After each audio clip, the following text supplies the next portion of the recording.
امین و ناظرین اردو نوٹس کے یوٹیوب چینل پر آپ کا خیر مقدم ہے۔ آج کی اس ویڈیو میں ہم مرزا غالب کی ایک غزل کی تشریح پر بات کریں گے، جس کا پہلا شعر ہے: حسن غمزے کی کشاکش سے چھٹا میرے بعد، بارے آرام سے ہیں اہل جفا میرے بعد۔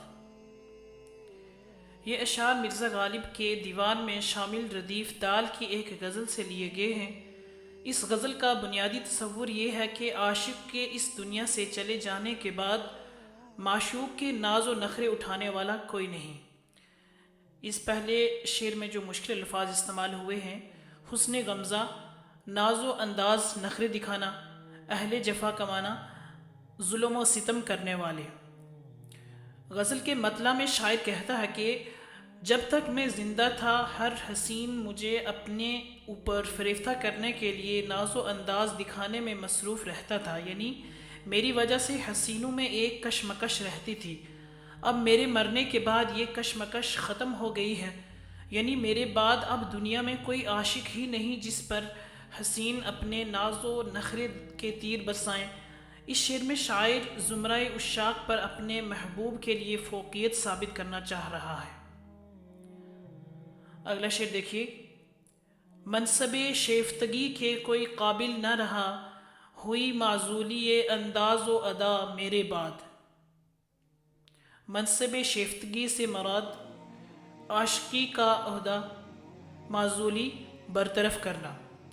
شاعر کہتا ہے کہ میرے مرنے کے بعد کوئی ایسا نہ رہا جسے یہ منصب عاشقی عطا کیا جاتا، اور اتنا ہی نہیں، حسینوں نے اپنے ناز و انداز کو بھی ختم کر دیا، یعنی ناز و انداز کی ضرورت اور قدر اسی وقت تک ہے جب تک چاہنے والا سلامت ہو۔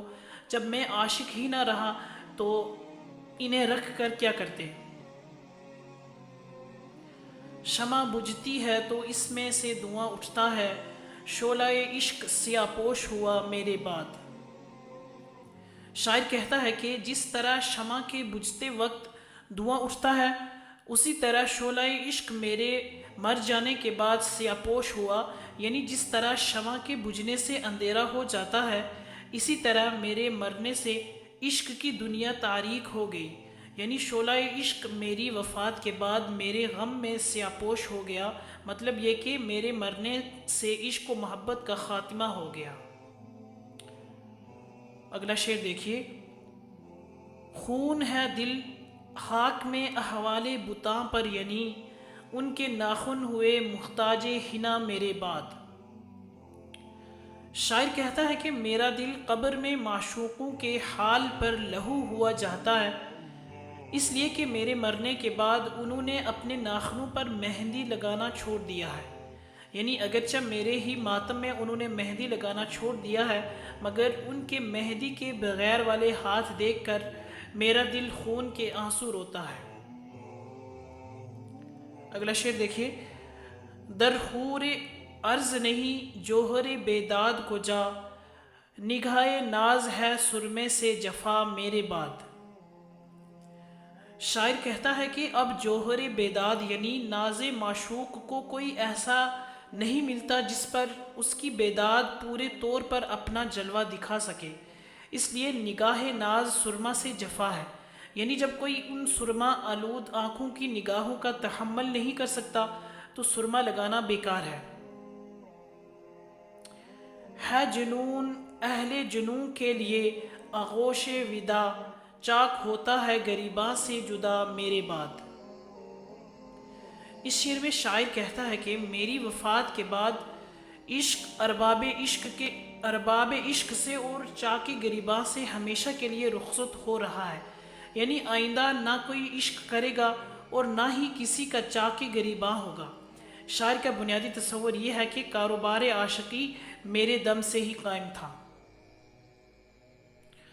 کون ہوتا ہے حریف میں مراد افغان عشق، ہے مقرر لب ساقی میں صدا میرے بعد۔ اس شعر میں شاعر بازبان ساقی پہلے تو سوال کے لہجے میں پوچھتا ہے کہ ہے کوئی جو جام عشق پیے؟ جب کوئی آگے نہیں بڑھتا تو افسوس کے لہجے میں زیر لب کہتا ہے کہ ہاں میں مراد افغان عشق کون پی سکتا ہے، یعنی اب ساقی خود شراب عشق پلانے کے لیے پکارتا ہے اور کوئی اس کی بات نہیں مانتا۔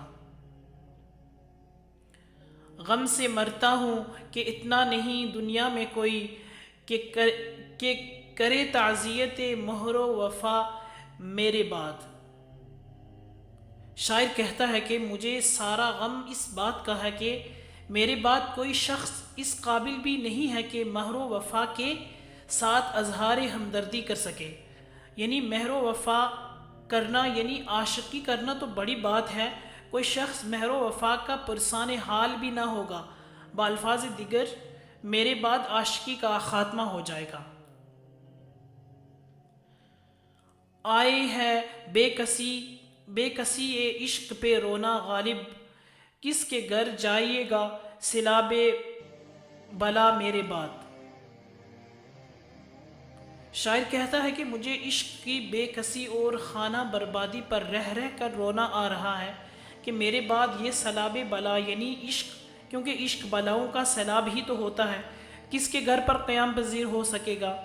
کون شخص ایسا باہمت ہے جو اس سیلاب بلا کو بطور مہمان رکھنے کو تیار ہوگا؟ یعنی عاشقی کی بلائیں کون جھیلے گا؟ شاعر کا بنیادی مقصد یہ ہے کہ ناز برداری عشق میرے دم سے ہی تھا۔ تو یہ تھی اس غزل کی تشریح۔ امید ہے کہ آپ کو ہماری یہ تشریح ضرور پسند آئی ہوگی۔ اگر آپ اس غزل کی تشریح کو ریٹن فارمیٹ میں پڑھنا چاہتے ہیں تو ویڈیو کے ڈسکرپشن میں ہم اپنی ویب سائٹ سے اس کا لنک دستیاب کر دیں گے، تو آپ ہماری ویب سائٹ پر بھی جا کر اس غزل کی تشریح کو پڑھ سکتے ہیں۔ ویڈیو دیکھنے اور سننے کے لیے بہت بہت شکریہ۔